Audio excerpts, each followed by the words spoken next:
Welcome everyone to this week's IPLD Dev Sync call. It's April the 27th, 2020. And as every week we go over the stuff that we've worked on the past weeks and then discuss any open items we might have. Everyone who's attending, please put your name on the attendees list. If you haven't attended last week, else your name will already be there. Yeah, so, and of course, feel free to ask questions when we went over our updates or in between. So I started with myself and I've worked in the past week. I had a bit of a discussion on Filecoin and multi-codec, and it's more like a multi-codec discussion in general with Rod, more or less. So we are discussing those things on this issue.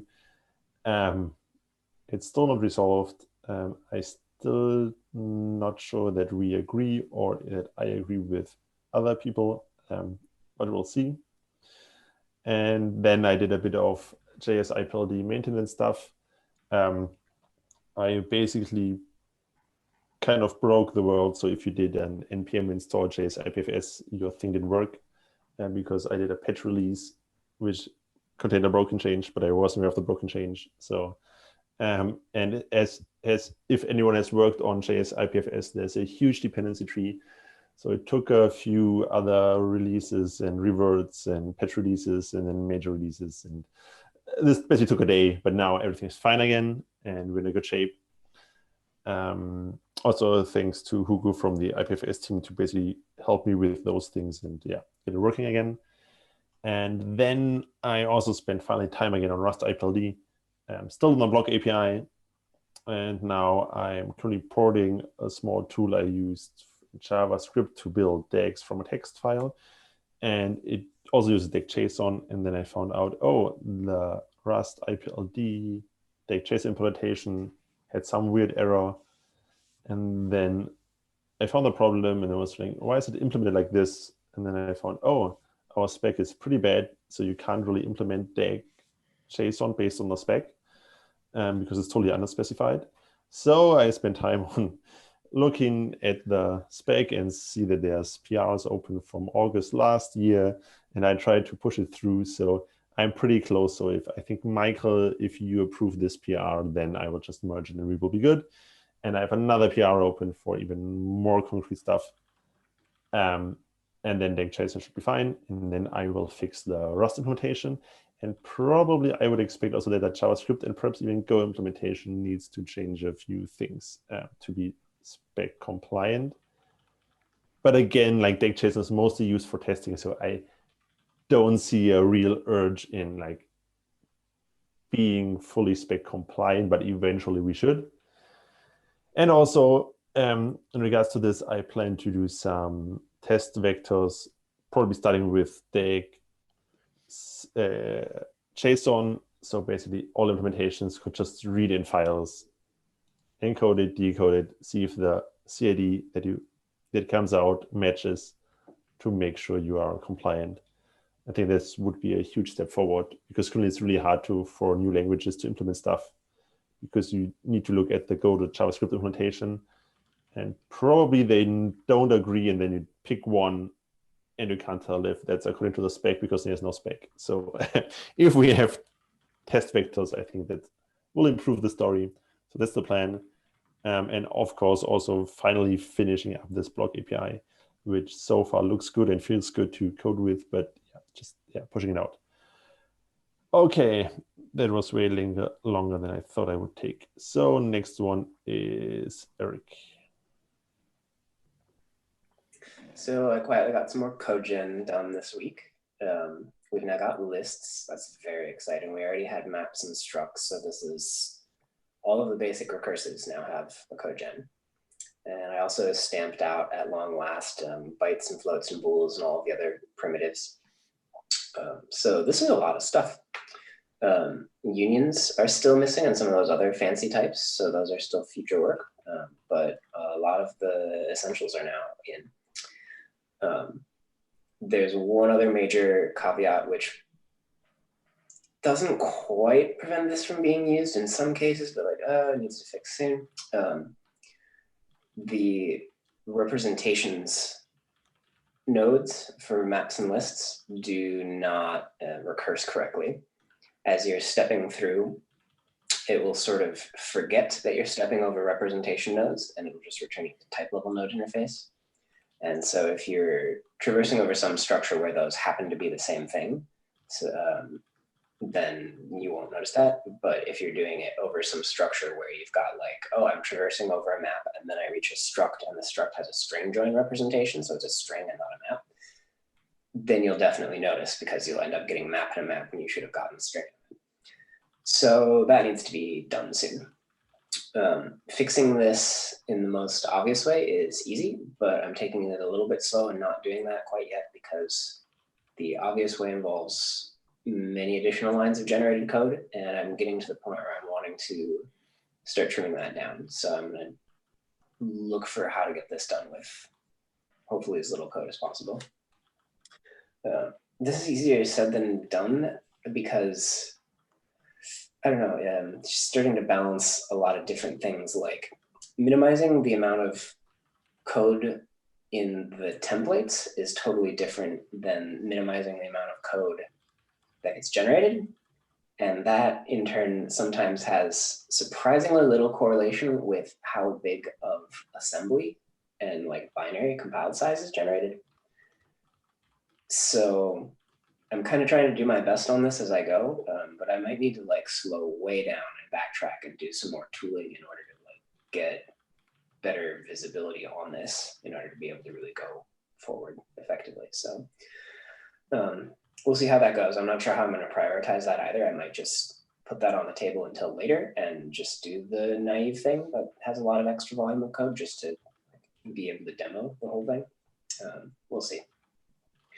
And I did start trying to deduplicate some of the template code as well in places where it was obviously possible. Got some nice progress on that this week, but a lot to go because I have been intentionally deferring for all of the aforementioned reasons of it just being complex. And I did a little work on pushing the node assembler generation of interfaces, the whole giant winter rework, into the Go GraphSync libraries, which consume it. And that should almost be done. But I haven't quite, I got some test failures that I can't quite make heads or tails of, so I'm requesting some fire support from Hannah there. Hopefully that all lands promptly.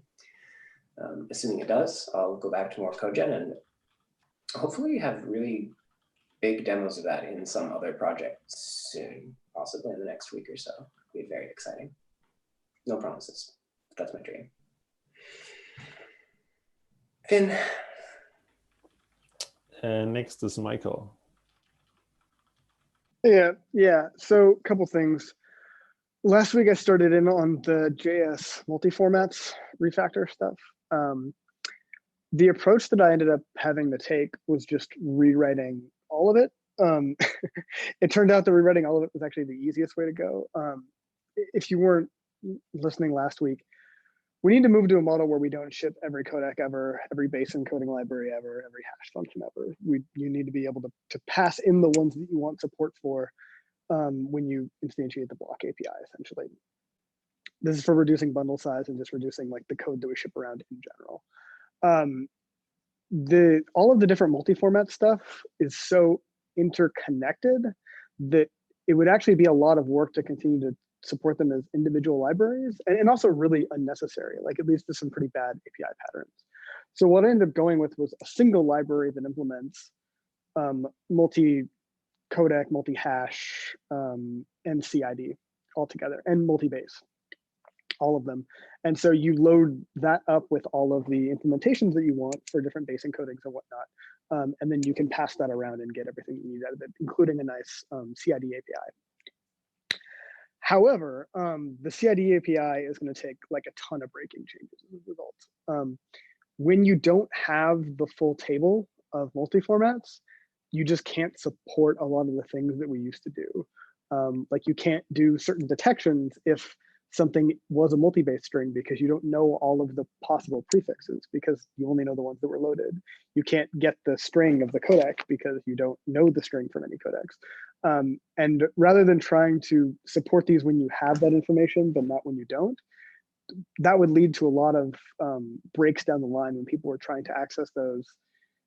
And it's not really the vision for what CID is supposed to be, right? Like I should be able to represent a link to you for anything, and you should not have to have a codec to decode it in order to understand that it's a link to a thing.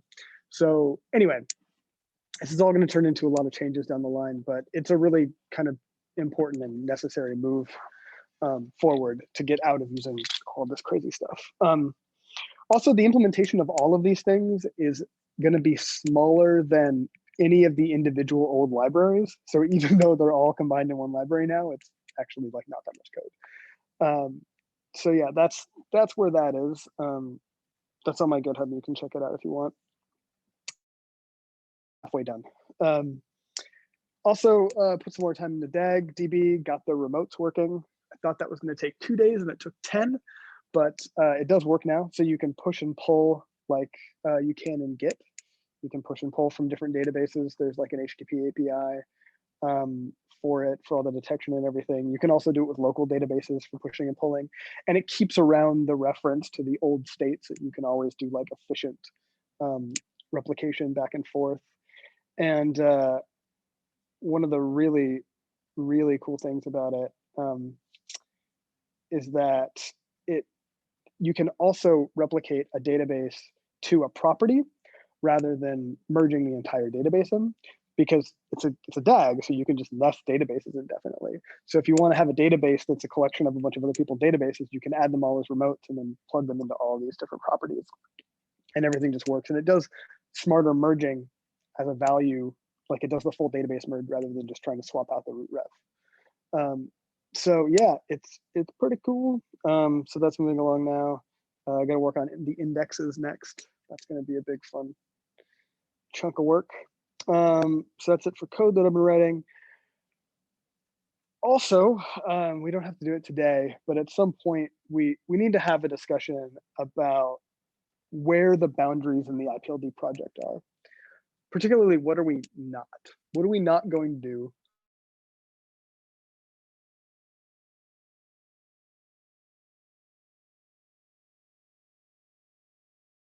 We are not going to have working microphones. Are you still there? And yep. Are you still here? I'm here. I can hear you. Can you hear me now? Yeah, you just stopped. What are we not going to do? Yeah. Okay. What are we not going to do? So this has been sort of surfacing in some of the conversations that we've had lately around encryption and identity, although I think that we all know that we're not going to add identity. But encryption starts to get into some hairy areas, especially like, and I didn't realize this when we started it, but selectors are a very particular way of doing reads. But because they can read an entire DAG, if selectors sort of represent the IPLD way of reading things, or like a prescribed way of reading things,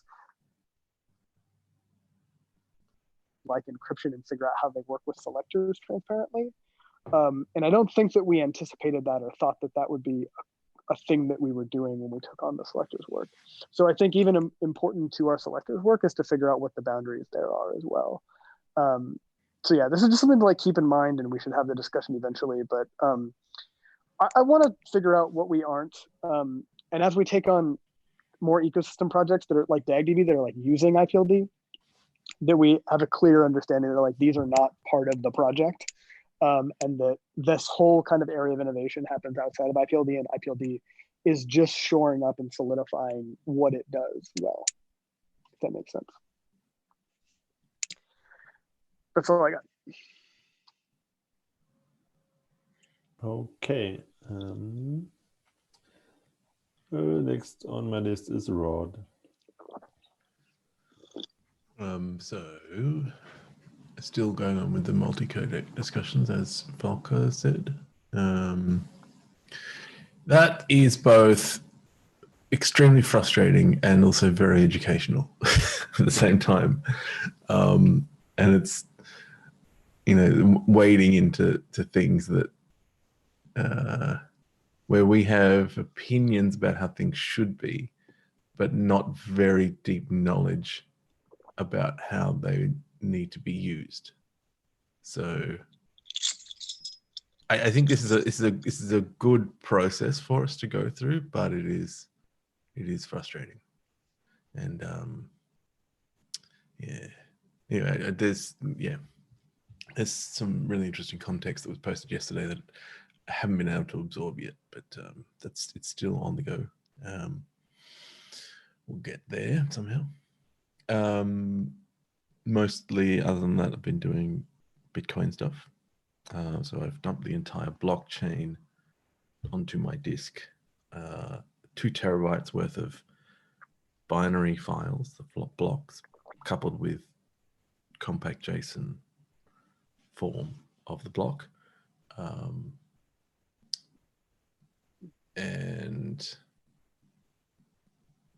So that's just it's there as part of the process of being able to pull it in. So just getting it out of the client to have it on disk, it just makes it easier to work with.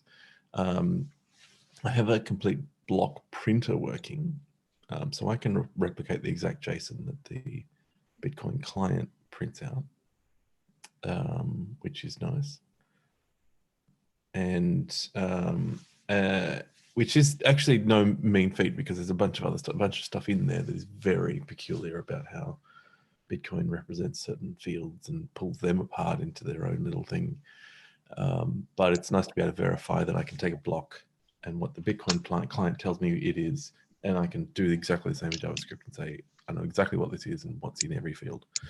I can also go do the reverse. So I can take the data about what's in the block and turn it back into the binary data now. So and I've verified that. Not through the whole blockchain, but oh no, so I sort of have, because I have run against the whole blockchain and used my code to verify that I can decode it, and then build the relevant Merkle trees and verify their roots, and it's all good. And I just found one minor little thing through that process, but other than that, all good, which is I'm pretty excited about. And then now I've moved on to tinkering with JS IPLD Bitcoin, which is probably going to get quite an overhaul. So Volker, expect some incoming, either one massive incoming pull request that changes it very heavily, or lots of little ones. But I think it'll just be a big lump. So my next steps with all this are I need to generate a set of IPLD blocks for each Bitcoin block. It'll be a large string of blocks. And then make sure I can do the reverse, where I can take the blocks and turn them back into the native Bitcoin format. So given a series of blocks or a navigatable IPLD structure, can I form it back into that, the instantiated format of the entire block? And can I navigate it with paths as well? Yeah, and I have to document all this as well, so that it's not just these blocks that are locked away that are opaque. And then I am going to make a car file per block so that I know how big each of them is, and then validate that I can do a round trip back to the binary format. And then I'm going to roll up multiple car files into the packing size that we've agreed for this archival purposes, and forming approximately 1 gig car files. I don't know yet how many there will be of them, but yeah. Anyway, this again is another educational thing, but I'm making really good progress now, which I'm really happy about. So yeah, that's it. Thank you. Yeah, so feel free to do a huge PR, so that so basically the whole current JS IPLD Bitcoin code can just go away. It's just, yeah. I'm thinking about replacing your lead maintainer role on there with myself, because it's going to be a bit too radical. Yeah, but I'm happy to do a review, or like probably really more be like I skim through your changes. But yeah, I'm happy to do this, and I'm also happy to basically hand over the maintainer role, which is basically also the same thing what Michael is working on with the multi-format stuff. I'm currently the maintainer of like also the CAD stuff and so on. So I'm basically happy to basically slowly get phased out, and so I can concentrate on the Rust stuff and you take over the JavaScript stuff. So yeah, it's cool. Any updates from anyone else? Or does anyone want to share anything?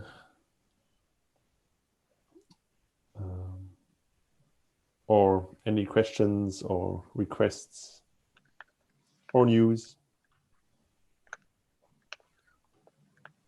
Okay. Cool. Then thanks everyone for attending, and yeah, we are less than half an hour in. That's great. So yeah, thanks everyone for your time, and see you all next week. Goodbye.